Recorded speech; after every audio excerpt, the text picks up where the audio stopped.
মানুষ তৈরি করো, আগে মানুষ তো হয়ে যাও মিয়া, তারপরে না হয় মুসলমান হন। কথা ঠিক না ভুল মানুষ হতে হবে।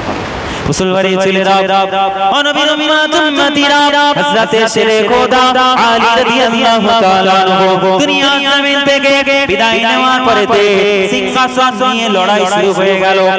সিংহাসন নিয়ে মারপিট, সিংহাসন নিয়ে লড়াই। হযরতে শেরে খোদা আলী রাদিয়াল্লাহু তাআলা আনহু আল্লাহর নবী ভবিষ্যৎবাণী করেছিলেন, আমি রাসূলুল্লাহ চলে যাওয়ার পরেতে আমি রাসূলুল্লাহ জানিয়ে দিলাম একটা যুবক আসবে, যুবক তার দ্বারাতে আমার উম্মতের ক্ষতি হবে, তার দ্বারাতে আমার মাওয়াসা আমার নাতি তাদের সর কলম করা হবে, একজনকে শহীদ করে দেওয়া হবে কারবালার জমিনে, আর অপরজনকে বিষ পান করানো হবে একজন যুবকের জন্য। সেই যুবকের নাম কি? ইয়াজিদ নাম শুনেছেন?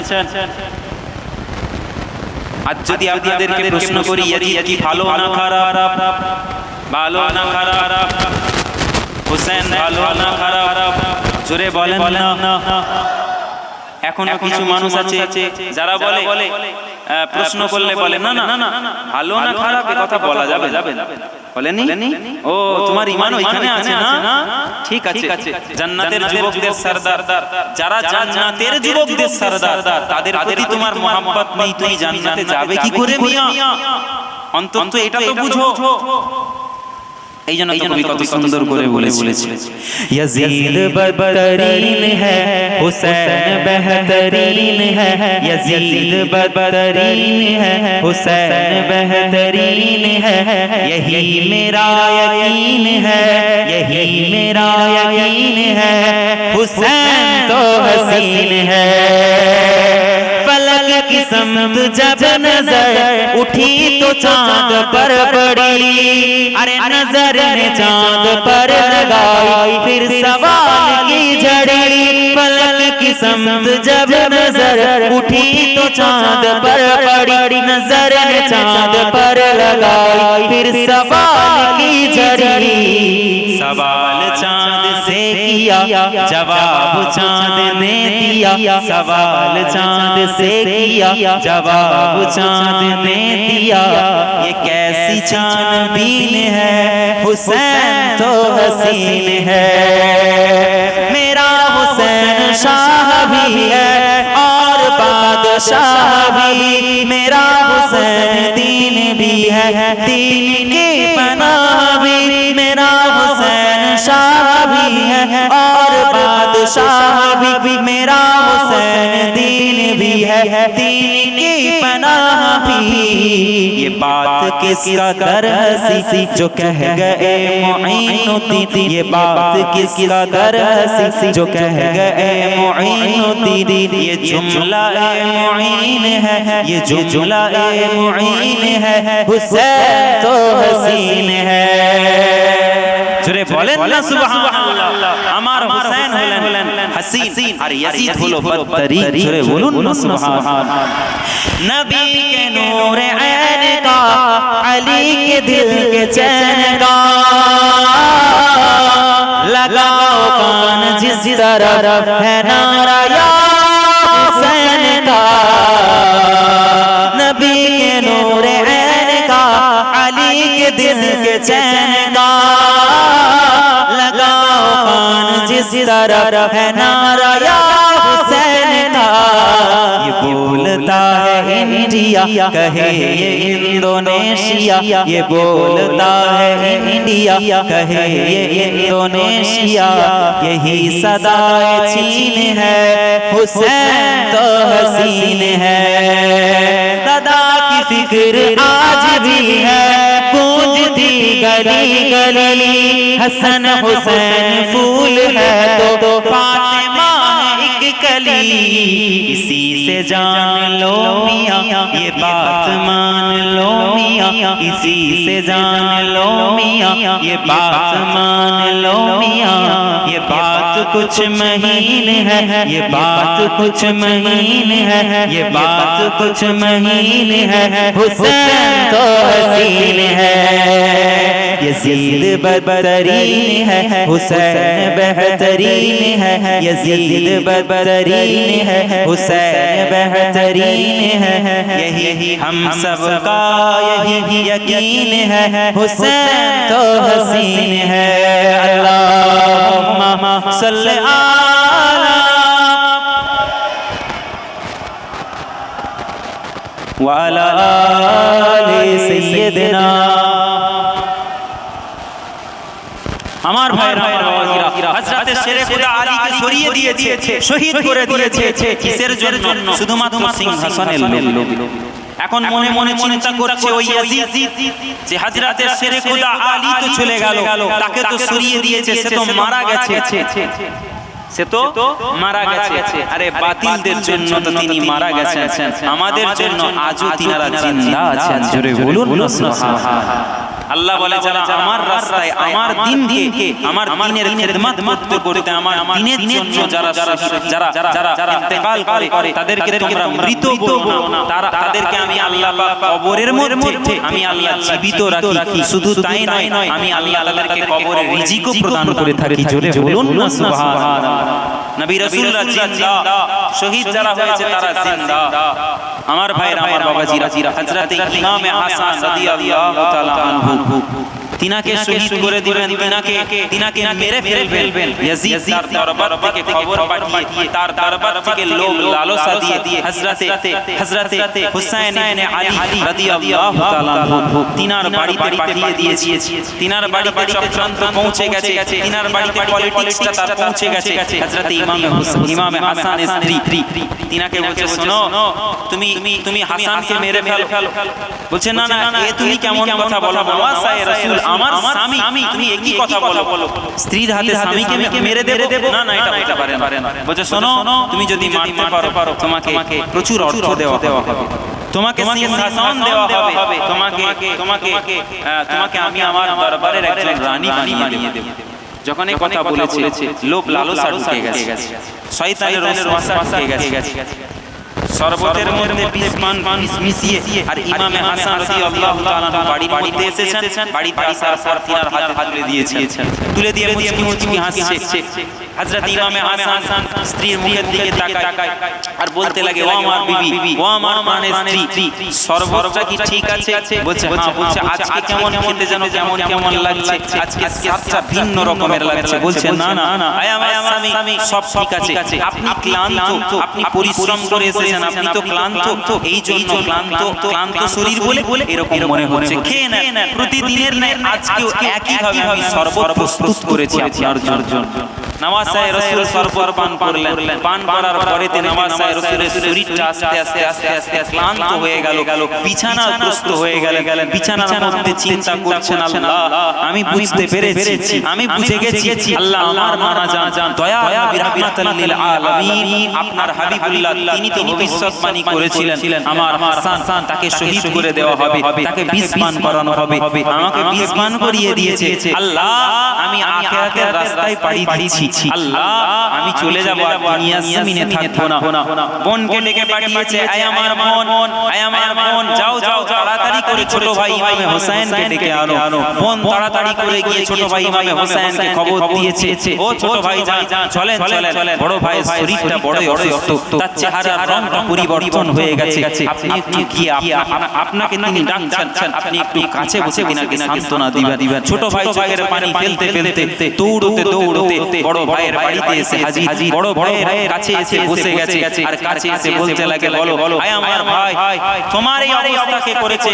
আমি হুসাইন ইবনে আলী, আমি আলীর পুত্র হুসাইন রাদিয়াল্লাহু তাআলা আনহু। একবার তার নামটা তোমার জবান থেকে বলো। আমি হুসাইন, আমার তলোয়ার আর তার গর্দান, আমি তার গর্দানটাকে শরীর থেকে আলাদা করে তাকে জাহান্নামে পাঠিয়ে দেব। নওয়াসায়ে রাসূলকে বিষ পান করিয়েছে, তার এত বড় স্পর্ধা। বলছে না, ও আমার ভাই আর সময় নাই, আমার সময় ঘনিয়ে এসেছে। শোনো আয় আমার ভাই, আমি দুনিয়ার জমিন থেকে চলে যাচ্ছি, তবে যাবার আগে তোমাকে আমি একটা কথা বলতে চাই। কি কথা? না আয় আমার ভাই, আমি ইন্তেকাল করে যাব, আমি মারা যাব। আমি ইন্তেকাল করার পরে তুমি আমার লাশটাকে, আমার শরীরটাকে আমার নানা জান দয়ার নবী রাহমাতাল লিল আলামিন সাল্লাল্লাহু আলাইহি ওয়াসাল্লাম হুজুরে আকরামের কাছে দাফন করে দিও। জোরে বলবেন না? আমার নানা জানের পাশে দাফন করে দিও। তবে শোনো এই হুসাইন, তুমি যখন দাফন করতে যাবে কিছু মানুষ আসবে, তারা তোমাকে আটকাবে। হযরত ইমামে হুসাইন বলে, শোনো ভাইজান, আমি তোমার ছোট ভাই, আমি হযরতে আলীর পুত্র, তুমিও যেমন আলীর পুত্র, আমিও হযরতে শেরেখুদা আলীর পুত্র। কে আসবে? আমি হযরত ইমামে হুসাইন আমার সামনে আমার চেহারার সঙ্গে আল্লাহর নবীর চেহারার মিল খাই। জোরে বলুন না সুবহানাল্লাহ। যখন ইমামে হুসাইন মদিনা থেকে মক্কায় তাড়িয়ে দেওয়া হলো, তিনাকে পাঠিয়ে দেওয়া হলো, তিনি চলে গেলেন। চলে যাওয়ার পরে মক্কাবাসী যখন তিনাকে কাছে পেলেন, ঠিক এইভাবে বলছে, শুনেন ও ইমামে হুসাইন, আপনাকে পেয়ে আমরা ধন্য, আপনাকে দেখে নবীর কথা মনে পড়ে গেছে। কেন? কারণ আপনার চেহারার সাথে হুবহু আল্লাহর নবীর চেহারার মিল রয়েছে। জোরে বলুন না সুবহানাল্লাহ। কেমন নানা, কেমন নাতি। তোমরা এখন গল্পে খুশি, তুমি এখন তুমি এদের সব থেকে বড়, আর তুমি দেখছি বেশি গল্প করছো। বড়দের থেকে ছোটরা শিখে তুমি এত গল্প করছো। হ্যাঁ হ্যাঁ হ্যাঁ। মুসলমানের ছেলেরা, নবীরা জান্নাতীরা, বড় ভাই ইমামে হাসান রাদিয়াল্লাহু তাআলা আনহু শহীদ হয়ে গেলেন। শহীদ দুনিয়ার জমিন থেকে বিদায় নিয়ে নিলেন, ইন্তেকাল করে গেলেন। আর ছোট ভাই ইমামে হুসাইন জানাজার প্রস্তুতি করা হলো, তিনাকে দাফন করা হবে। কোথায় হবে? নবী সাহাবীরা উপস্থিত আছে। তিনাদের উপস্থিতিতে হযরত ইমামে হুসাইন বলতে লেগেছে, শোনো এই মানুষেরা, এই আমার নবী, এই আমার নানা জানের সাহাবীরা, আমার বড় ভাই ইমামে হাসান, তার শেষ ইচ্ছা ছিল আমার নানা জানের কাছে তাকে যেন দাফন করা হয়। অতএব তার লাশ মুবারকটাকে, তার শরীর মুবারকটাকে আমি আমার নানা জান হযরতে মুহাম্মদুর রাসূলুল্লাহ সাল্লাল্লাহু আলাইহি ওয়াসাল্লামের পাশেই আমি দাফন করব। আমি পাশেই দাফন করব। তখন সাহাবায়ে কেরামরা বলতে লাগলো, না না, এটা কিভাবে সম্ভব? এটা কি সম্ভব হয়? না, হবে না। যাও ইমামে হুসাইন। তখন ইমামে হুসাইনের চেহারাটা লাল হয়ে গেছে। বুঝে, কে আছো? আমার তলোয়ার আর তার গর্দান আসো। কে আছো মায়ের লাল, আমার সঙ্গে যুদ্ধ করো। আবু হুরায়রা রাদিয়াল্লাহু তাআলা আনহু তিনি দাঁড়িয়ে ছিলেন, তিনি উপস্থিত ছিলেন। তিনি বলছেন, তিনি হাতটাকে ধরে সাইডে নিয়ে গিয়ে বলছেন, ও ইমামে হুসাইন, খবরদার এরকম করতে যাবেন না। এটা আপনার নানা জানের আদর্শ না। ঠান্ডা হন, ঠান্ডা মাথায় চিন্তা করেন। ইমামে হুসাইন বলতে লাগলেন, ঠিক আছে, চলো আমার বড় ভাইয়ের লাশ মুবারকটাকে, শরীর মুবারকটাকে জান্নাতুল বাকিতে দাফন করে দেব। চলো। বড় ভাই ইন্তেকাল করে গেছে, ছোট ভাই একা হয়ে গেছে। আর একা যখন হয়ে গেছে, এদিকে ইয়াজিদের লোক উবাইদুল্লাহ ইবনে জিয়াদ, ইয়াজিদের লোক ছিল না উবাইদুল্লাহ ইবনে জিয়াদ। সেই উবাইদুল্লাহ ইবনে জিয়াদ কি করলো? তার কাছে খবর পাঠিয়েছে ইয়াজিদ যে হুসাইন এখনো জীবিত আছে। কি করছো? যাও হুসাইনকে তাড়াতাড়ি শেষ করো। একদিকে আমি ইয়াজিদ, অপর পাল্লায় ইমামে হুসাইন। আরে কোথায় ইয়াজিদ আর কোথায় ইমামে হুসাইন? কোথায় নবীর নওয়াসা আর কোথায় আমিরে মুয়াবিয়ার পুত্র ইয়াজিদ? ঠিক না ভুল? পাল্লা সমান হবে কখনো? না, হবে না। ইয়াজিদ বলছে, যদি বেঁচে থাকে মানুষ তো ইমামে হুসাইনেরই আতাত করবে, মানুষ তো ইমামে হুসাইনের কাছেই বায়াত হবে। আমার বায়াত কেউ নেবে না, আমাকে কেউ আমিরুল মুমিনিন বলে মানবে না, নেতা বলে মানবে না, খলিফা বলে মানবে না। অতএব যতদিন ইমামে হুসাইন আছে, আমি আমার আইন এই জমিনে বাস্তবায়িত করতে পারবো না। আগে ওকে সরাই, তারপরে মদ, জুয়া, সুদ সবকিছু আমি জমিনে চালু করে দেব। ইয়াজিদের সময়কালটা পড়ে, ইয়াজিদ কি চালু করেছিল? ইয়াজিদ কতটা নিচে নেমে গিয়েছিল? মদ্যপানকে সে লাগু করে দিয়েছিল, সুদ খাওয়াকে লাগু করে দিয়েছিল। মানুষ আর হারাম মনে করতো না, হালাল মনে করে খেত। আজকেও যেমন কিছু মানুষ মনে করে। সুদ সমাজে বেড়ে গিয়েছে। আল্লাহ সুদ হারাম করেছে না হালাল? জোরে বলে জোরে বলেন হারাম না হালাল? আল্লাহ রাসূল বলছেন সুদ খেলে আল্লাহর বান্দার গুনাহ হয়। কতটা গুনাহ ইয়া রাসূলুল্লাহ? না মায়ের সাথে কাবা বাইতুল্লাহ শরীফের সামনে জিনা করা সমান গুনাহ হয়। এটা সবথেকে ছোট গুনাহ, এর থেকে বড় বড় গুনাহ আরো আছে। মদ খেলে গুনাহ হয়, আল্লাহ রাসূল বলছেন মদ পানকারী ইবাদত আল্লাহ কবুল করবে না, মদ পানকারী দোয়া আল্লাহ কবুল করবে না। অতএব মদ আল্লাহ হারাম করে দিয়েছে। আপনি আমি যদি হালাল করি এটা কি চলবে? এটা চলবে। সুদ আপনি আমি হালাল করলে চলবে কি চলবে না? জোরে বলেন না।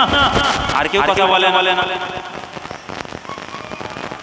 মুসলমানের ছেলেরা ও নবীর উম্মতিরা উবাইদুল্লাহ ইবনে জিয়াদের কাছে খবর পৌঁছে গেছে ইমামে হোসেনকে দুনিয়ার জমিন থেকে সরিয়ে দিতে হবে, তাকে হত্যা করতে হবে, তাকে শেষ করে দিতে হবে। উবাইদুল্লাহ ইবনে জিয়াদ আর হযরত ইমামে হোসেন রাদিয়াল্লাহু তাআলা আনহু তিনি তো আছেন মদিনায়। উবাইদুল্লাহ ইবনে জিয়াদ সে কি করলো? সে চিঠি লিখলো। চিঠি কাকে লিখলো? মদিনার গভর্নর ছিল একজন গভর্নর নেতা, মদিনার একজন দায়িত্বপ্রাপ্ত নেতা, একজন দায়িত্বশীল মানুষ, একজন গভর্নর। তার কাছে চিঠি লিখলো উবাইদুল্লাহ ইবনে জিয়াদ যে শোনো, ইয়াজিদ হলো আমিরুল মুমিনিন, অতএব ইয়াজিদের নামের বায়াত সবাইকে গ্রহণ করতে হবে মদিনায়। ইমামে হোসেন কেউ গ্রহণ করতে হবে, কেউ যেন না বাদ যায়। গভর্নর চিঠি পেয়ে বলতে লাগলো ইমামে হোসেন তো গ্রহণ করবে না, কারণ তিনি হলেন রাহমাতুল লিল আলামিনের নামাজ করবে না। আর কি করবে কি করবে না এটা জানি না, কিন্তু নামাজ রাসূল কখনো মেনে নেবে না ইয়াজিদকে। উবাইদুল্লাহ ইবনে জিয়াদ কথাটা উত্তর শুনে আবার চিঠি লিখেছে যে শোনো, যদি না মানে তাহলে তুমি তাকে তা করে দিবে। মদিনার গভর্নর ইমামে হোসেনকে বলছে ও ইমামে হোসেন, ও নওয়াজ সাহেব রাসূল, ইয়াজিদকে কি আপনি আমিরুল মুমিনিন মানবেন? যদি না মানেন আমাকে হুকুম করা হয়েছে, আমাকে দায়িত্ব দেওয়া হয়েছে যেন আমি আপনাকে শেষ করে দিই, হত্যা করে দিই। আমি তো এটা পারবো না। ও নওয়াজ সাহেব রাসূল, আপনি এই মদিনা ছেড়ে চলে যান।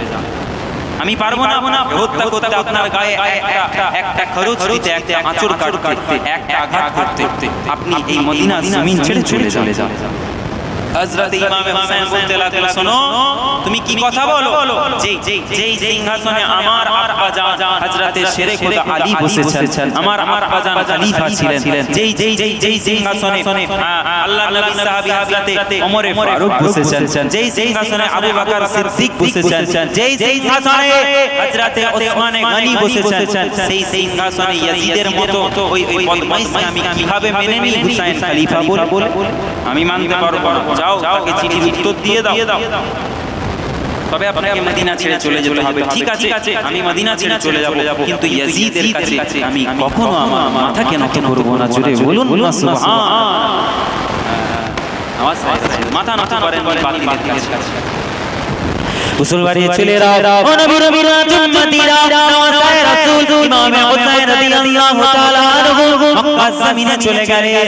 আর মক্কা জমিনে যখন মক্কা জমিনে রওনা দেওয়ার আগেতে নানা জান রাহমাতুল লিল আলামিন দয়ার নবীর রওজা মুবারকের কাছে চলে গেছে। আর গিয়ে সালাম দিতে লাগেন। সালাম কণ্ঠ থেকে বেরোয় না, চোখ থেকে পানি পড়ে।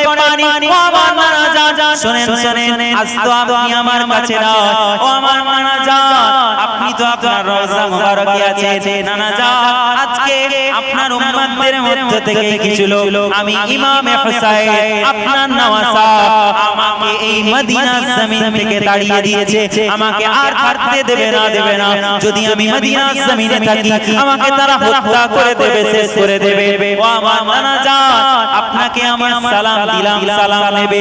আর সালাম দিয়ে নানা জানের কাছ থেকে বিদায় নিয়ে মক্কার দিকে মক্কার উদ্দেশ্যে রওনা দিয়ে দিলেন। মক্কার দিকে যাচ্ছে। মক্কা নগরীতে পৌঁছেছেন।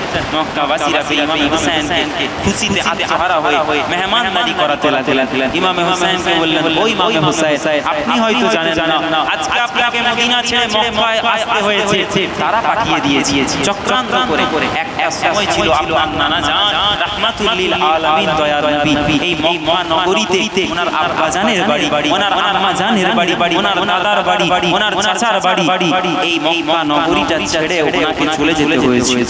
মক্কার কাফেররা এত অত্যাচার করেছিল ওনার উপরে, পাথর নিক্ষেপ করেছিল, ওনাকে মক্কা ছেড়ে মদিনায় ইয়াসরিবে ওনাকে হিজরত করতে হয়েছিল। আজ আপনি এসেছেন, দুঃখ করবেন না, আপনার জন্য আমরা আছি, আমরা আপনার দায়িত্ব নিয়ে নিলাম। জোরে বলুন না সুবহানাল্লাহ।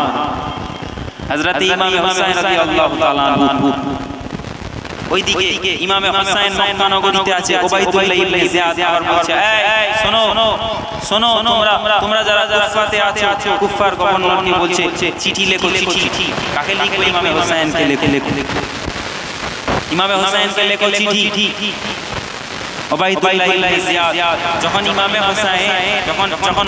হুসাইন তিনার ভাই মুসলিম বিন আকিলকে, কাকে? মুসলিম বিন আকিলকে যখন পাঠিয়েছিলেন কুফা নগরীতে, যখন মানুষ বায়াত হয়েছিল, কত হাজার বায়াত? 40,000। কত হাজার? 40,000। জোরে বলবেন না সুবহানাল্লাহ। 40,000 মানুষ যখন বায়াত হলো, এই বায়াত হওয়া পর্যন্ত ওই কুফা নগরীতে যে দায়িত্বে ছিল, গভর্নর ছিল, সে কিন্তু আওলাদে রাসূলদের প্রতি মহব্বত ছিল তার। উবাইদুল্লাহ ইবনে জিয়াদ যখন ইয়াজিদের হুকুম পেয়ে গেল, ইয়াজিদের আদেশ পেয়ে গেল, সে কিন্তু সেই সিরিয়া ছেড়ে সে কুফা নগরীতে চলে এলো, নিজেকে চাদরের মধ্যে ঢেকে নিল, চাদরের মধ্যে ঢেকে নিল, ঢেকে যখন মুসলিম বিন আকিল বসে মানুষদেরকে নিয়ে ওয়াজ করে, কিছু কথা বলে, ইসলামের কথা আলোচনা করে, উবাইদুল্লাহ ইবনে জিয়াদ বসে দেখে যে এত হাজার হাজার মানুষ ইমাম হুসাইনকে মহব্বত করে ভালোবাসে। না, আমিরুল মুমিনিন ইয়াজিদকে মানছে না, ইমাম হুসাইনকে দুনিয়া জমিন থেকে তাড়াতাড়ি করে সরিয়ে দিতে হবে। উবাইদুল্লাহ ইবনে জিয়াদের নেতৃত্বে চিঠি লেখা হয়ে কুফাবাসী চিঠি লিখেছে, তাদেরকে বোঝানো হয়েছে ইমাম হুসাইনকে ডাকো, নবীর নামাজ হয়, তোমরা ডাকবে না, নবীর নামাজ হাতে বায়াত হবে না। আর কুফাবাসী তারা চিঠি লিখে ইমাম হুসাইনের কাছে পেশ করা হয়েছে। ইমাম হুসাইনের কাছে যখন চিঠি গেছে কুফাবাসী সালাম দিয়ে চিঠি লিখেছে, ও নওয়াসায়ে রাসূল, আপনি আমরা কুফাবাসী আমাদের কাছে আসুন। ওই বদমাইশ ইয়াজিদের নেতৃত্ব আমরা মেনে নিতে পারছি না। সে একজন মদ পানকারী, সে একজন সুদখোর, সে একজন নারীবাজি করে, তাকে আমরা খলিফা বলে মেনে নেব না, নেতা বলে মেনে নেব না। আপনি নওয়াসায়ে রাসূল, আপনি হায়াতে থাকতে কেমন করে আমরা তাকে সিংহাসনে বসে দেখতে দেখতে পাই? না, আমরা পারবো না, আপনি আসুন। চিঠি পড়ে বলতে লাগলেন, এতগুলো মানুষ, আমি হুসাইন, আমাকে ডাকছে, আমার নানার উম্মত, আমাকে যেতে হবে কুফা নগরীতে। মক্কাবাসীরা সকলে বলে, না, ও ভাই ইমাম হুসাইন, আপনি যাবেন না। কেন যাব না? কুফাবাসীরা আপনার সাথে কি করেছিল আপনার খেয়াল নেই? তারা হলো গালগার, তারা টাকার জন্য নিজের ঈমানটাকেও বিক্রি করে দেয়। আপনি খবরদার যাবেন না। নিষেধ করে দিল। ইমাম হুসাইন বলতে লাগলেন, আমার মানা জান রাহমাতুল লিল আলামিন, দয়ার নবী যখন আমাকে প্রশ্ন করবে কাল কিয়ামতের ময়দানে, আই ইমাম হুসাইন, আমার উম্মতরা তোমাকে ডেকেছিল তোমার হাতে বায়াত হবে বলে, কেন তুমি তাদেরকে ইয়াজিদের হাতে ছেড়ে দিলে? তুমি কেন গেলে না? আমি ইমাম হুসাইন ওই দিনে আমার মানা জান কি জবাব দিব, কি উত্তর দিব? না, আমাকে যেতেই হবে। কেউ ছাড়ে না ইমাম হুসাইনকে, সকলে ধরে রেখেছে। আপনি যাবেন নাকি যেতে দেব না? আপনি চলে গেলে আমরা কাকে নিয়ে থাকবো? কার চেহারা মোবারক দেখে নবীর কথা মনে করব? আপনাকে দেখলে তো নবীর কথা মনে পড়ে যায়, আপনার বড় ভাই তো চলে গেছে, এখন আপনাকে আমরা হারাতে পারবো না। জোরে বলুন না সুবহানাল্লাহ। মুসলমানের ছেলেরা, ও নবীর উম্মতিরা, হযরত ইমাম হুসাইন রাদিয়াল্লাহু তাআলা আনহু ওই সময়তে তিনার ভাই হযরত মুসলিম বিন আকিলকে আদেশ করে দিলেন, এই মুসলিম বিন আকিল, যান চলে যান, আপনি কুফা নগরীতে চলে যান। আর আপনি যাওয়ার পরেতে আপনি যদি দেখেন ওইখানের পরিস্থিতি ভালো, কুফার মানুষ সত্যি আমি ইমাম হুসাইন আমার বায়াত হতে চাই, তাহলে আমি ইমাম হুসাইন, আমাকে আপনি একটা চিঠি লিখবেন, পত্র লিখবেন, পত্র লিখে আপনি আমাকে জানিয়ে দিবেন। ও নবীর উম্মতিরা, মুসলিম বিন আকিল বলতে লাগলেন, ও আমার ভাই ইমাম হুসাইন, শোনো, আমি চলে যাব, কিন্তু আমার বাচ্চা দুটো সন্তান আছে, সন্তান এই দুটো বাচ্চা ছেলেকে আমি কার কাছে ছেড়ে দিয়ে যাব? তাদের মা নাই, মা হারা সন্তান, তাদেরকে সাথে নিয়ে আমাকে কুফা নগরীতে রওনা দিতে হবে। দুইজন বাচ্চা ছেলেকে নিয়ে মুসলিম বিন আকিল হুজুর সেই কুফা নগরীতে গিয়ে পৌঁছে গেলেন। কুফা নগরীতে পৌঁছে গেলেন। কুফা নগরীতে যখন পৌঁছেছেন, মুসলিম বিন আকিল হুজুরকে পেয়ে কুফাবাসীরা আনন্দ করছে। নিত্য নতুন খাবার তার সামনে পেশ করে, দস্তরখান বিছিয়ে মেহমানদারি করে। মুসলিম বিন আকিল হুজুরের হাতে এক এক করে হাত দিয়ে বায়াত গ্রহণ করলেন ইমামে হুসাইনের নবী ইমামে হুসাইনের নামের বায়াত গ্রহণ করলেন। এক দুই নয় 40,000 কুফাবাসী, কুফা নগরীর মানুষেরা ইমামে হুসাইনের নামের বায়াত মুসলিম বিন আকিলের কাছে গ্রহণ করে নিলেন। একবার জোরে বলে সুবহানাল্লাহ। মুসলিম বিন আকিল চিঠি লিখতে বললেন, এই কাজী চিঠি লেখো, চিঠিতে আমার ভাই ইমামে হুসাইনকে লেখো, কুফা নগরীর মানুষরা আপনাকে অনেক মহব্বত করে, অনেক ভালোবাসে, অতএব আপনি আসেন কুফা নগরীতে। চিঠি রওনা দিয়ে দিয়েছে, চিঠি পাঠিয়ে দেওয়া হয়েছে। উবাইদুল্লাহ ইবনে জিয়াদ খবর পেয়েছে, খবর পাওয়ার সাথে সাথে যখনই খবর পেয়েছে সে নিজে চাদর মুড়ি দিয়ে আর সেই মজলিসের মধ্যে এসে হাজির হয়ে গেছে। মজলিসে এসে দেখে এতগুলো মানুষ বায়াত গ্রহণ করেছে। মুসলিম বিন আকিলের হাতে হাত দিয়ে হুসাইনের নামে কিভাবে সম্ভব? এইভাবে তো ইয়াজিদকে কেউ মানবে না যতদিন ইমামে হুসাইন থাকবে। মুসলিম বিন আকিল হুজুরের মজলিস থেকে কিছু মানুষ আল্লাহর তাকবীরের ধ্বনি দিতে লাগলো, আওলাদে রাসূলদের নামের ধ্বনি দিতে লাগলো, জিন্দাবাদ লাগাতে লাগলো। আর মুসলিম বিন আকিল হুজুরের ওই মজলিসের অবস্থা দেখে উবাইদুল্লাহ ইবনে জিয়াদ ওইখান থেকে উঠে চলে গেল।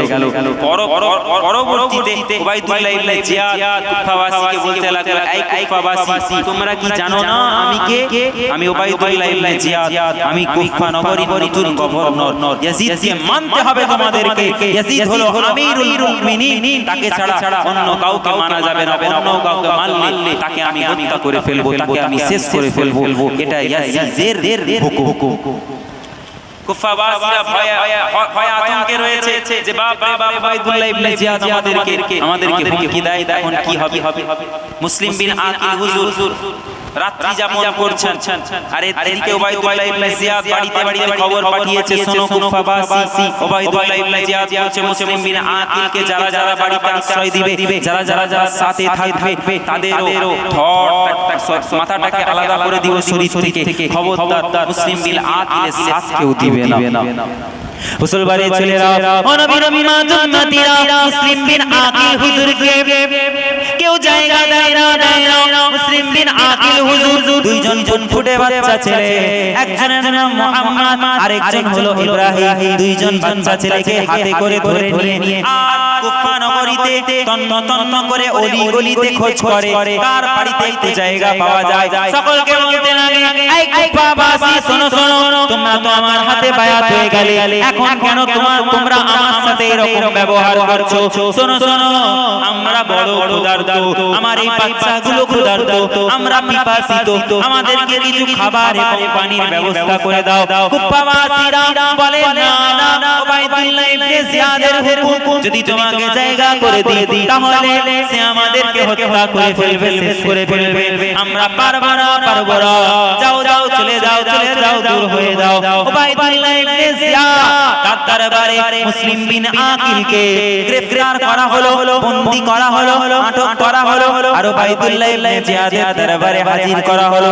যখন উবাইদুল্লাহ ইবনে জিয়াদের দরবারে নিয়ে যাওয়া হবে, মুসলিম বিন আকিল সেই কাজীকে বলতে লেগেছে, শোনো, আমার এই দুটো সন্তান, এই দুটো বাচ্চা ছেলে, এদের দুইজনকে বাড়িতে ফেরত পাঠানোর ব্যবস্থা করে দাও। কোনো মতে যেন উবাইদুল্লাহ ইবনে জিয়াদের লোক আমার এই সন্তান দুটোকে তাদের শরীরে না স্পর্শ করতে পারে। পাকড়াও করেছে, গ্রেফতার করে নিয়ে চলে গেছে মুসলিম বিন আকিলকে। মুসলিম বিন আকিল হুজুরের দুইটা ফুটে বাচ্চা ছেলে সন্তান। কাজী কি করেছে, একটা কাফেলা রওনা দিয়েছে। সেই কাফেলার সঙ্গে বাচ্চা দুটো ছেলেকে বলছে, এই বাবা বাচ্চা, এই বাবা ছেলে, শোনো শোনো, তোমরা যাও এই লোকগুলোর সাথে, এই লোকগুলোর পেছন পেছন তোমরা হাঁটা শুরু করবে, খবরদার এদের পেছন ছাড়বে না। বাচ্চা ছেলে কিছুই বুঝে না, হাঁটতে শুরু করেছে। কিছুক্ষণ হাঁটার পর ক্লান্ত হয়ে গেছে, কাফেলাটা হারিয়ে গেছে কাফেলা খুঁজে পায় না। দুটো বাচ্চা ছেলে ঘুরতে ঘুরতে ঘুরতে ঘুরতে ছুটতে দৌড়তে চলতে চলতে ক্লান্ত এতটাই হয়ে গেছে, একটা কুয়ার সামনে এসে বসে গেছে। ক্ষুধার্ত পিপাসিত রাসূলের বংশধর বাচ্চা বাচ্চা ফুটফুটে সন্তান, খেজুরের বাগান ছিল, সেই খেজুরের বাগানের কাছে এসে তারা লুকিয়ে গেছে। কেন? কারণ তাদের আব্বাকে কে যেন ধরে নিয়ে চলে গেছে। এখন যদি তাদেরকে পায়, তাদেরকে ধরে নিয়ে চলে যাবে। মুসলমানের ছেলেরা, নবীর উম্মতিরা, মুসলিম বিন আকিব তার দরবারে একটা মসজিদ ছিল, মসজিদ আল্লাহর ঘর, মসজিদে আল্লাহর ঘর, মসজিদে মিম্বারের নিচেতে ইমাম যেখানে নামাজ পড়ায়, ইমাম যেখানে খুতবা দেয়, সেই মিম্বারে হযরতে মুসলিম বিন আকিলকে হত্যা করা হয়েছিল, তিনাকে শহীদ করে দেওয়া হয়েছিল। মসজিদ আল্লাহর ঘর রক্ত করে দিয়েছিল। আর উবাইদুল্লাহ ইবনে জিয়াদ বলেছিল, শোনো শোনো, তোমরা যারা উপস্থিত আছো, এই কুফাবাসী শুনে রেখে দাও, দেখো দেখো আরো একজনকে আমি মেরে ফেললাম। আর তোমরা যদি ইয়াজিদকে না মেনে নাও, যে ইয়াজিদকে মানবে না, তার হালটাকে আমি ঠিক এই রকম করে দেব, এই রকম অবস্থা করে দেব। অতএব ইয়াজিদকে মানতেই হবে, কোনো উপায় নাই, রাস্তা নাই। মসজিদে কতল করা হয়েছে, মসজিদে শহীদ করে দেওয়া হয়েছে। কি হয়েছে ভাই? আমি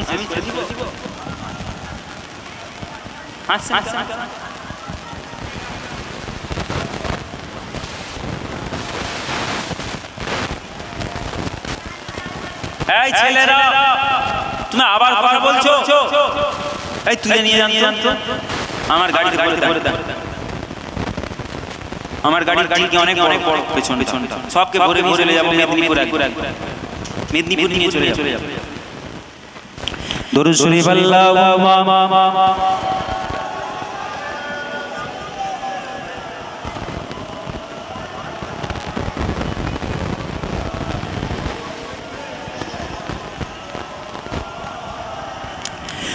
তুমি নূরে আলা নূরুল হুদা নূরে মুহাম্মদ, তুমি নূরে আলা নূরুল হুদা নূরে মুহাম্মদ, ওই নাম ধরিয়া পড়লে দরুদ লাগে মনে সা। কি গো, বাকি সব করে আছেন, এই কটা মানুষ সুবহানাল্লাহ দিচ্ছে, আপনারা দিচ্ছেন না? সুবহানাল্লাহ দিবেন না? আমি কিন্তু ওই হুজুর না যে বলবো সুবহানাল্লাহ না দিলে কিন্তু আল্লাহ ধরবে। আমি ভয় দেখানোর হুজুর নয়, কিন্তু বলতে হবে তো। আমি এসেছি আপনাদের মেহমানদারি, আমার মনটাই ভালো ভেঙে গেল। দূর কি গেলাম, হাওড়া জেলায় গেলাম, ছেলেরা সব চুপচাপ বসেছিল। আরে জোরে বলেন না সুবহানাল্লাহ, আরে একটু জোরে বলেন না সুবহানাল্লাহ। আপনারা দেখবেন এই ছেলেগুলো কত হাসাহাসি করছে, তোমাদের কত আওয়াজ, কত ভালো আমার সোনার বোন, আমার সোনার ভাই, ছেলেগুলোর আওয়াজ। তোমরা একবার তাকবীর দাও তো, তোমরা বড়দের থেকে তোমাদের আওয়াজটা বেশি, আমি শুনতে পাচ্ছি। তোমরা তাকবীর দাও, নারায়ে তাকবীর। দেখেছেন আওয়াজ, দেখেছেন? এরকম আওয়াজ দিতে গেলে আপনার ওই কলজে খুলে মুখ থেকে বাইরে চলে যায়। তুমি নূরে আলা নূরুল হুদা নূরে মুহাম্মদ, তুমি নূরে আলা নূরুল হুদা নূরে মুহাম্মদ, ওই নাম ধরিয়া পড়লে দরুদ লাগে মনে সা, ওই নাম ধরিয়া পড়লে দরুদ লাগে মনে সা। ইয়া রাসূলুল্লাহ, ইয়া হাবিবাল্লাহ, ইয়া রাসূলুল্লাহ, ইয়া হাবিবাল্লাহ, তোমার উপরে বাহার নূরের বাহার এত আলোময়, তোমার উপরে বাহার নূরের বাহার এত আলোময়, সে আলোই হলো আধার আলো সারা দুনিয়া। তোমার উপরে বাহার নূরের বাহার এত আলোময়, সে আলোই হলো আধার আলো রূপে গড়া, তোমার রূপে গড়া ওই আকাশে সরল মাখা চাঁদ, ওই নাম ধরিয়া পড়লে দরুদ লাগে মনে সাদ, ওই নাম ধরিয়া পড়লে দরুদ লাগে মনে সাদ। তুমি নূরে আলা নুরুল হুদা নূরে মুহাম্মদ, তুমি নূরে আলা নুরুল হুদা নূরে মুহাম্মদ, ওই নাম ধরিয়া পড়লে দরুদ লাগে মনে সাদ, ওই নাম ধরিয়া পড়লে দরুদ লাগে মনে সাদ। তোমার নামের দরুদ তুলে তুলে গাইছে নানা ফুল, তোমার নামের দরুদ তুলে তুলে গাইছে নানা ফুল, ওমর গুনগুনিয়ে পড়ছে দরুদ মুহাম্মদ রাসূল। জোরে বলেন না সুবহানাল্লাহ।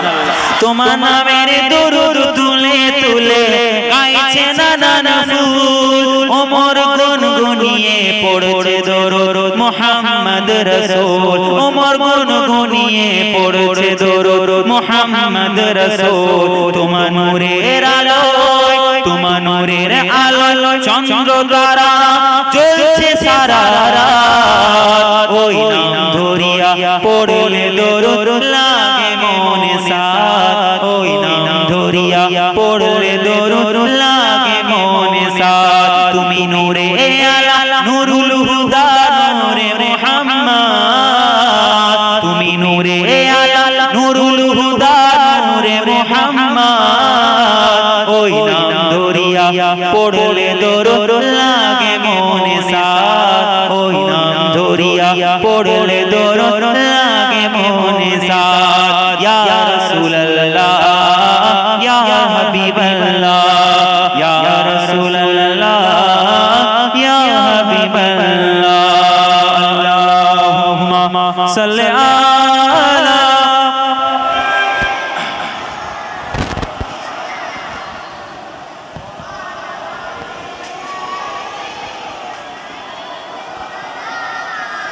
আমার ভাইরা বাবাজি সে উবাইদুল্লাহ ইবনে জিয়াদ সে ঘোষণা করে দিল খবরদার তাকে হুসাইন ইবনে আলীকে জায়গা দেওয়া যাবে না, যেই দিবে তাকে হত্যা করে ফেলবে, একদম দিবে না। কেউ বাড়িতে জায়গা দেয় না। মুসলিম বিন আকিল হুজুরকে শহীদ করেছে সেই মসজিদের মধ্যে আল্লাহর ঘর।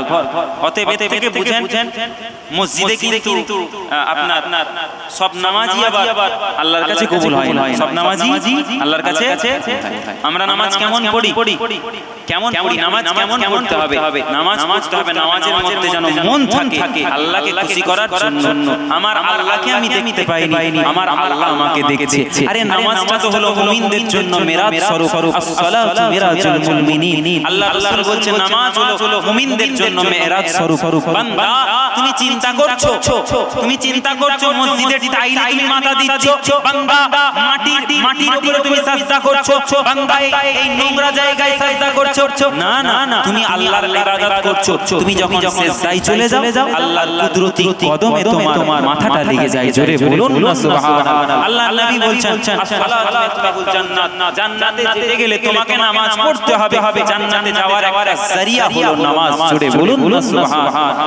নামাজ কেমন পড়তে হবে, নামাজ পড়লে ইমাম সাহেব কিরাত পড়াচ্ছে, ধীরে ধীরে ভাবে কিরাত শ্রবণ করতে হবে।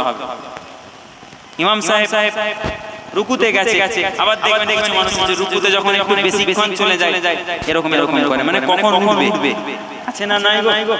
কিছু মানুষ সিজদায় চলে যায়, সিজদায় গিয়ে প্রথম কাতারে যেন করে তাকায়, উঠছে করে কি করে না। আর কিছু মানুষ আছে ইমাম সাহেব কিরাত তেলাওয়াত করে। আল্লাহু আকবার, আলহামদুলিল্লাহি রাব্বিল আলামিন, আর রহমানির রহিম। আরে মাসামাত আছে না নাই গো। নামাজের মনটা আছে না মশার দিকে আছে, কার দিকে? খবরদার নামাজে মন স্থিরভাবে দাঁড়াতে হবে। আরে বান্দা তুমি কার নামাজ পড়ছো, কার ইবাদত করছো? আল্লাহর ইবাদত। তুমি যখন আল্লাহকে খুশি করার জন্য প্রকৃত নামাজ পড়বে আল্লাহ তোমার হেফাজতের দায়িত্ব নিয়ে নিবে। একবার জোরে বলুন না সুবহানাল্লাহ। কতল করে দেওয়া হয়েছে, শহীদ করেছে সেই মসজিদের মেম্বারে, মসজিদের মেম্বারের মধ্যে শহীদ করা দেওয়া হয়েছে। আর দুটো বাচ্চা ছেলে ওইখানে গিয়ে লুকিয়ে গেছে খেজুর বাগানে, অনেকটা দূর পথ চলে গেছে, পথ হারিয়ে ফেলে তারা লুকিয়ে গেছে। একটা কুয়া ছিল, কুয়া, সেই কুয়াতে মহিলারা পানি তুলতে আসতো। আর ওবাইদুল্লাহ ইবনে জিয়াদ ঘোষণা দিয়ে দিল, এই কে আছো শোনো, মুসলিম বিন আকিলকে মেরে ফেলেছি, হত্যা করে ফেলেছি। মুসলিম বিন আকিলের সাথী হয়ে দুজন ছেলে এসেছিল, তারই ছেলে এসেছিল। দুটো ছেলেকে কিন্তু এখনো খুঁজে পাওয়া যায়নি, দেখো কোথায় আছে। তারা যদি ফিরে চলে যায়, তারা যদি চলে যায় কোনো মতে, তাহলে হুসাইন ইবনে আলী খবর পেয়ে যাবে, আর কিন্তু সে আসবে না মদিনা। দেখো দুটো ছেলেকে জোগাড় করে দাও, খুঁজে নিয়ে আসো কোনো মতে, যে খুঁজে আনতে পারবে আমি তাকে পুরস্কার দেব, 1000 সোনার মুদ্রা আমি তার হাতে তুলে দেব। কত হাজার? 1000। আমি বললাম না মুসলমান আমরা আজকে মার খাই কেন? আমাদের মধ্যে টাকার লোভ ঢুকে গেছে। কিসের লোভ? টাকার লোভ। আজও ঢুকেছে, আজও মানুষের মধ্যে টাকার লোভ আছে কিছু মানুষের মনে। আর সেই সময়ও ছিল টাকার লোভ। টাকার লোভের জন্যই তো, সিংহাসনের লোভের জন্যই তো নওয়াসায়ে রাসূলকে শহীদ করে দিয়েছে। 1000 সোনার মুদ্রা দেব, যাও। এই হারিস, ওবাইদুল্লাহ ইবনে জিয়াদের লোক হারিস, সেই হারিসকে ডেকে পাঠিয়েছে, হারিস তুমি আসো, তোমাকে দায়িত্ব দিচ্ছি, যাও तमाम কুফাবাসীকে জানিয়ে দাও, যে খুঁজে আনবে তাকে পুরস্কৃত করা হবে। तमाम কুফাবাসী তারা বায়াত গ্রহণ করেছিল ইমামে হোসেনের নামে, কিন্তু তারা ভুলে গিয়ে টাকার পাগল হয়ে গিয়ে টাকার পেছনে ছুটেছে। তারা ওই দুটো বাচ্চা ছেলেকে ওবাইদুল্লাহ ইবনে জিয়াদের হাতে তুলে দেব, আর 1000 সোনার মুদ্রা পাবো। হারিস খোঁজাখুঁজি করে, আপনার কুফার নগরী तमाम গলি খোঁজ করতে লাগে, কিন্তু কোথাও পায় না। হারিস ক্লান্ত হয়ে বাড়িতে উদ্দেশ্যে রওনা দিয়েছে। আর হারিসের বিবি সে এসে খেজুর বাগানে, যেই খেজুর বাগানে হযরতে মুসলিম বিন আকিলের দুই বাচ্চা, ফুটফুটে দুটো বাচ্চা ছিল, সেই খেজুর বাগানেই সে এসেছে। এসে যখনই উপস্থিত হয়েছে, যখনই চোখটা পড়েছে ওই বাচ্চা দুটো ছেলের দিকে, দেখছে পূর্ণিমার চাঁদের থেকে উজ্জ্বল চেহারা দুটো বাচ্চা, ফুটফুটে সন্তান এই বাগানের মধ্যে ঘুমিয়ে আছে। জোরে বলুন না সুবহানাল্লাহ। তাদেরকে ডাকতে লাগলো, দুটো বাচ্চা উঠে গিয়ে বলতে লাগলো, চাচি জান আমাদেরকে আপনি মারবেন না, আমাদেরকে আপনি মেরে ফেলবেন না, আমাদের আব্বা জান তাকে তো তুলে নিয়ে চলে গেছে, তাকে মনে হয় শেষ করে ফেলেছে, তিনাকে মনে হয় মেরে ফেলেছে, আমাদেরকে মারবেন না চাচি জান। আমার চাচা জান হযরত ইমাম হুসাইন রাদিয়াল্লাহু তাআলা আনহু, তিনার কাছে আমরা যেতে চাই, আমাদেরকে তিনার কাছে পৌঁছে দেন চাচি জান। আমরা বড়ই ক্ষুধার্ত, কিছু খাবার খাওয়া হয়নি, আমরা বড়ই তৃষ্ণার্ত, আমাদেরকে পানি দেওয়া হয়নি, এখন আমরা কি করব? আমরা কিচ্ছু চাই না আপনার কাছে, আমাদেরকে ছেড়ে দেন। দুটো বাচ্চা ছেলে এইভাবে আর্তনাদ করতে লেগেছে, কাকুতি মিনতি করতে লেগেছে। যখন এইরকম কথা বলছে, ওই হারিসের বিবি মায়া মহব্বত জন্মে গেছে, অন্তরে মহব্বত পয়দা হয়ে গেছে। দুটো বাচ্চা ছেলেকে হাত ধরে বলছে, বাবা আসো, আমাকে মা মনে করো, আসো আমার বাড়ির ভিতরে আসো, আমি তোমাদের খাবারে পানি দিব। জোরে বলুন না সুবহানাল্লাহ। হারিসের বিবি যেই হারিস বাচ্চা দুটোকে খুঁজছে, তাদেরকে ওবাইদুল্লাহ ইবনে জিয়াদের হাতে তুলে দিবে বলে, আর অপরদিকে হারিসের বিবি সে কিনা ওই দুটো বাচ্চা ছেলেকে বাড়ির মধ্যে নিয়ে গেছে। খাবার রেডি করে, খাবার প্রস্তুত করে দুইজন বাচ্চা ছেলেকে খাবার খাইয়ে দেয়। দুইজন বাচ্চা ছেলে সারা দিন ছুটেছে, সারা দিন চলাচল করেছে, ক্লান্ত হয়ে গেছে, ক্লান্ত হয়ে ঘুমিয়ে গেছে, একে অপরকে জড়িয়ে ধরে। হারিস বাড়িতে এসেছে, বিবি যেই কামরার মধ্যে ওই দুটো বাচ্চাকে রেখেছে, কামরা বন্ধ করে তালা মেরে দিয়েছে। আর হারিস এসে বলছে, আমার বিবি তাড়াতাড়ি করে খাবার দাও, আমি বড়ই ক্লান্ত, আমাকে খেতে হবে, ক্ষুধা পেয়েছে। হারিস যখন কথা বলেছে, বিবি তাড়াতাড়ি করে খাবার প্রস্তুত করে তার সামনে উপস্থাপন করে দিয়েছে। হারিস যখন লোকমা তুলতে যাবে মুখে, এইদিকে দুটো বাচ্চা ছেলে ঘুমোচ্ছিল, স্বপ্নের মধ্যে দুটো বাচ্চা ছেলে দেখেছে তারা আব্বা জান, তাদের আব্বা জান মুসলিম বিন আকিলকে কে যেন শহীদ করে দিয়েছে। দুই বাচ্চা ছেলে, দুই ভাই উঠে গেছে, ঘুম থেকে উঠে গিয়ে ছোট ভাইকে জড়িয়ে ধরে, বড় ছোট ভাইকে জড়িয়ে ধরে বলতে লাগে, ও ভাই জান আমার আব্বা জানকে বুঝি মেরে ফেললো, আর আমার আব্বা জান মনে হয় দুনিয়া জমিনে নাই। যখন এরকম চিৎকার করে উঠেছে, হারিসের কানে আওয়াজ আওয়াজ চলে এসেছে। হারেস বলে বিবি বাচ্চাগুলো কোথা থেকে আওয়াজ আসে? হারেসের বিবি বলে পাশের বাড়িতে মনে হয় আছে। বলছে না না না, এটা তো কুফানগরীর বাচ্চার আওয়াজ নয়, এটা মদিনার বাচ্চার আওয়াজ, মদিনার বাচ্চার কান্নার আওয়াজের সুর আমি হারেস বুঝতে পেরেছি। তাড়াতাড়ি বল বাচ্চা কোথায় আছে? কামরাটা খুলে হারেস ঢুকে গেছে ভেতরে। দুটো বাচ্চা ছেলেকে পেয়ে গেছে। দুটো বাচ্চা ছেলের হাতটাকে টানতে টানতে জমিনে লটকাতে লটকাতে তাদেরকে বাইরে বের করছে। বিবি বলছে, ও আমার স্বামী, ও হারেস, খবরদার, এরা হলো আওলাদে রাসূল, এরা হলো নবী খানদানের লোক, এদেরকে আপনি মারবেন না, এদেরকে আপনি এইভাবে কষ্ট দিবেন না, এদেরকে ছেড়ে দেন। হারেস বলে, বিবি সরে যা, আজকে না হলে আমার তলোয়ারটা তোর গর্দানে যাবে। বিবি কথা শুনে না, বিবি পাটাকে ধরে বলছে, ও হারেস, ও আমার বিবি, ও আমার স্বামী, এনাদেরকে ছেড়ে দাও। হারেস কথা শুনে না, দরওয়াজার কাছে যেই নিয়ে গেছে, হারেসের বাড়িতে একজন গোলাম ছিল, গোলাম। সেই গোলাম সামনে এসে বলছে, ও আমার মালিক, এই তো বাচ্চা ছেলে, এরা তো, এদের তো কোনো দোষ নাই, এদেরকে আপনি ছেড়ে দেন।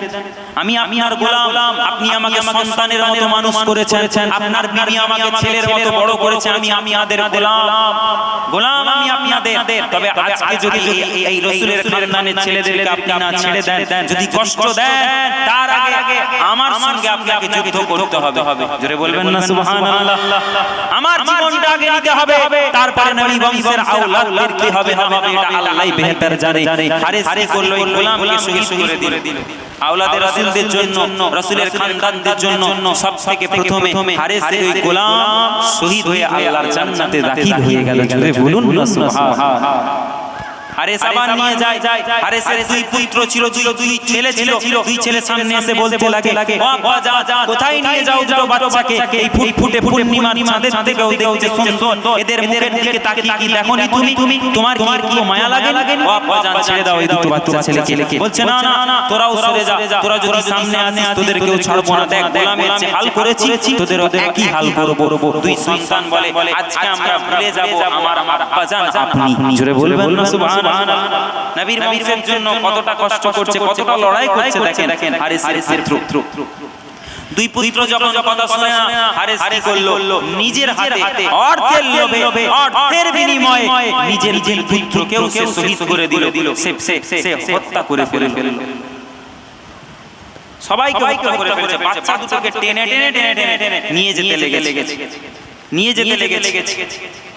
ওবাইদুল্লাহ ইবনে জিয়াদ হুকুম করেছে, আর আমি হারেস, আমি বাচ্চা দুটোকে পেয়েছি, পুরস্কারটা আমি পাবো। আবার কিছুক্ষণ পরে মনে করে, যদি এই বাচ্চা দুটোকে আমি জিন্দা নিয়ে যাই তার দরবারে, যদি পথের মধ্যে কেউ আমার থেকে কাড়িয়ে নেয়, পুরস্কারটা তো আমি আর পাবো না। কথা ঠিক না ভুল? পুরস্কার আমি আর পাবো না। কি করলো? জমিনের মধ্যে দুটো বাচ্চা ছেলেকে শুইয়ে দিয়ে তাদের গর্দানের মধ্যে তলোয়ার চালিয়ে আপনার শরীর থেকে মাথা দুটো আলাদা করে দিয়ে দিন। কি কষ্ট! কারবালার মর্মান্তিক ঘটনা। আর আমরা এই মুহররম মাসেতে, মুহররমের 10 তারিখ আশুরার দিনে আমরা ডিজে বাজাই। ডিজে আছে না নাই গো? ডিজে বাজায়। খবরদার, ইসলামে বাদ্যযন্ত্র আল্লাহ পাক হারাম করেছে। এইভাবে করে সমাজটাকে নষ্ট করে দিবেন না আমার ভাইয়েরা। ভালো কাজ করেন, মিলাদের মজলিসে বসেন, ইমাম হোসেনকে স্মরণ করার জন্য তিনার সানে মানকাবাত পড়েন, তিনার সানে গজল পড়েন, বাচ্চা ছেলেদেরকে নিয়ে মিলাদ করেন, ইমাম সাহেবকে নিয়ে মসজিদে একটু দোয়া খায়, রিসালের সওয়াব করান, নামাজ সাহেব রাসূলের কথা একটু স্মরণ করেন, ইমাম সাহেবকে বলেন একটু কারবালার ঘটনা শোনান, কি হয়েছিল বিস্তারিত। তাদের কথা মনে রাখতে হবে। কিয়ামত পর্যন্ত হুসাইনের আলোচনা জিন্দা থাকবে, কারণ হুসাইন তো মরেনি, হুসাইন তো আজও জীবিত আছেন। জোরে বলুন না সুবহানাল্লাহ। দুটো বাচ্চা ছেলের মাথা দুটো নিয়ে ওবাইদুল্লাহ ইবনে জিয়াদের দরবারের দিকে রওনা দিয়েছে। কিছুটা যখন গিয়েছে, পেছন থেকে আওয়াজ আসছে, পেছন থেকে কি যেন আওয়াজ ভেসে আসছে। ওবাইদুল্লাহ ইবনে জিয়াদের সঙ্গে হারেস পেছন ফিরে যখনই তাকিয়েছে, দেখছে দুটো মাথা, কাটা মাথা আমার হাতে, কিন্তু শরীর থেকে আওয়াজ আসে, আরে এই হারেস, তুই আমাদেরকে হত্যা করে ফেললি। আমার আল্লাহ তো জানিয়েছে, যারা আমার জন্য শহীদ হয়ে যায় আমি আল্লাহ তাদেরকে জীবিতই রাখি। তুই আমাদেরকে মনে করছিস মেরে ফেলেছিস? না না, আমার আল্লাহ আমাদেরকে শহীদের মর্যাদা দিয়ে দিয়েছে। জোরে বলুন না সুবহানাল্লাহ। আরো আওয়াজ আসছে, এই বাতাস যাও যাও, আমার চাচা যান, আমার চাচা জান ইমামে হোসেনের কাছে খবর পৌঁছে দাও, তিনি যেন এই কুফা নগরীতে না আসে। দুটো বাচ্চার কাটা মাথা নিয়ে উবাইদুল্লাহ ইবনে জিয়াদের দরবারে পেশ করেছে, কস্তরিতে পেশ করেছে। উবাইদুল্লাহ ইবনে জিয়াদ তখন মনটা একটু নরম হয়ে গেছে কাটা বাচ্চার মাথা দেখে, তখন বলতে লেগেছে, এই হারেস তুই এই বাচ্চা দুটোকে মেরে ফেললি, আমি বললাম জীবিত আনতে, তুই একবারে শেষ করে ফেললি, কেন করলি এরকম? তুই যদি এই কাজ করতে পারিস টাকার জন্য, পরবর্তীকালে তুই তো আমাকেও মেরে ফেলবি টাকার জন্য। এই যাও, কোথায় আছো? এই হারেসকে নিয়ে যাও, তাকে হত্যা করে ফেলো, তার গর্দানটাকে আলাদা করে দাও। যেই হারেস টাকার লোভে নবী বংশ নবী খানদানকে হত্যা করলো, শহীদ করে দিল, সেই হারেস আবার মারা গেল কার হাতে? না যার কাছ থেকে পুরস্কার আনতে গিয়েছিল 1000 সোনার মুদ্রা, 1000 সোনার মুদ্রা। তার অন্তরে লোভ ছিল, লোভের জন্য সন্তান হত্যা করলো, লোভের জন্য বিবিকে মারলো, লোভের জন্য গোলামকে মারলো, লোভের জন্য আল্লাহর রাসূলের খানদানের দুটো বাচ্চা ছেলেকে মেরে ফেললো, শুধু অর্থের জন্য, পুরস্কারের জন্য। শেষে সে কি পুরস্কার পেল? তার গর্দানটাকে আলাদা করে দেওয়া হলো। অতএব এর থেকে বুঝতে হবে যে লোভ ভালো জিনিস না খারাপ জিনিস, লোভ ভালো জিনিস না খারাপ জিনিস। অতি লোভ করলে কিন্তু দুনিয়ার জীবনে বেশি দিন টিকে থাকতে পারবেন না। আমার ভাইরা, আমার সম্মানিত দিনী ভাইরা এবং বাবাজিরা, আমার সময় শেষ। হুজুর কিবলা কখন আসবেন? হুজুরকে নিয়ে চলে আসে, আমি আপনাদের সামনে থেকে বিদায় নিব। আমার জন্য সকলে দোয়া করবেন, আল্লাহ পাক রব্বুল আলামিন যেন দ্বীনের রাস্তায় শেষ করবেন নি আজকে?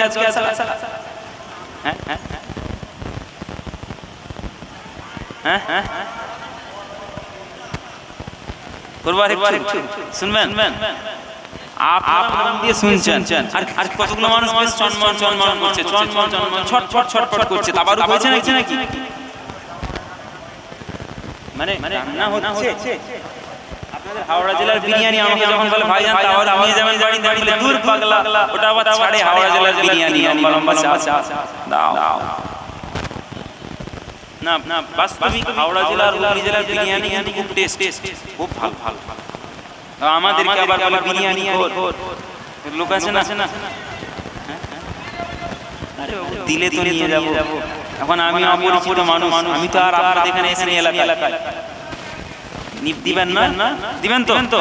আলহামদুলিল্লাহ। আচ্ছা, এখানে নাকি বাংলা শুনবেন না উর্দু শুনবেন? উর্দু।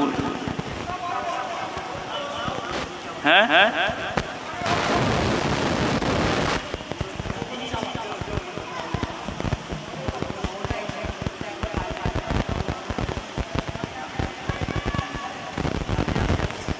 আমি বলে দিচ্ছি, দুটো গান আমি চারটে বলবো, আপনি জানিয়ে আসি।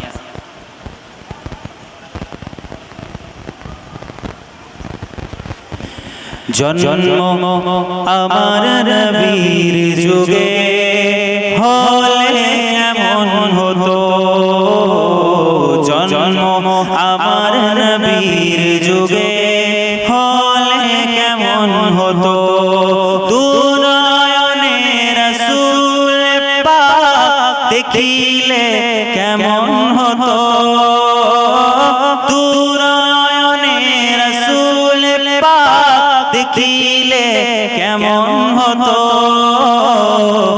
জন্ম আমার নবীর যুগে হলে কেমন হতো, আসতো বেশে হযরতে বিলালের মধুর আযান, আসতো বেশে হযরতে বিলালের মধুর আযান, যে আযানে ছিল এমন প্রেম মুগ্ধ রহমান, দয়াল নবীর পিছে নামাজ পড়লে কেমন হতো, দয়াল নবীর পিছে নামাজ পড়লে কেমন হতো, দুনয়নে রাসূল পাক দেখিলে কেমন হতো,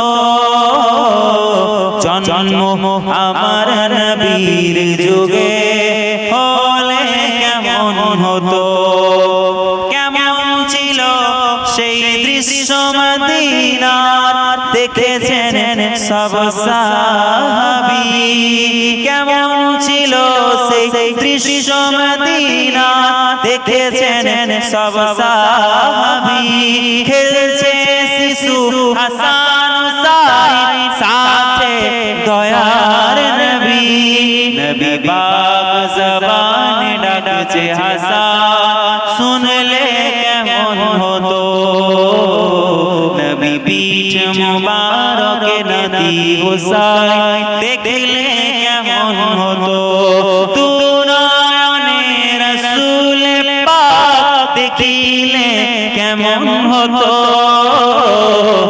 জন্ম আমার নবীর যুগে হলে কেমন হতো জন্ম আমার নবীর দেশে হলে কেমন হতো আল্লাহুম্মা সাল্লি আলা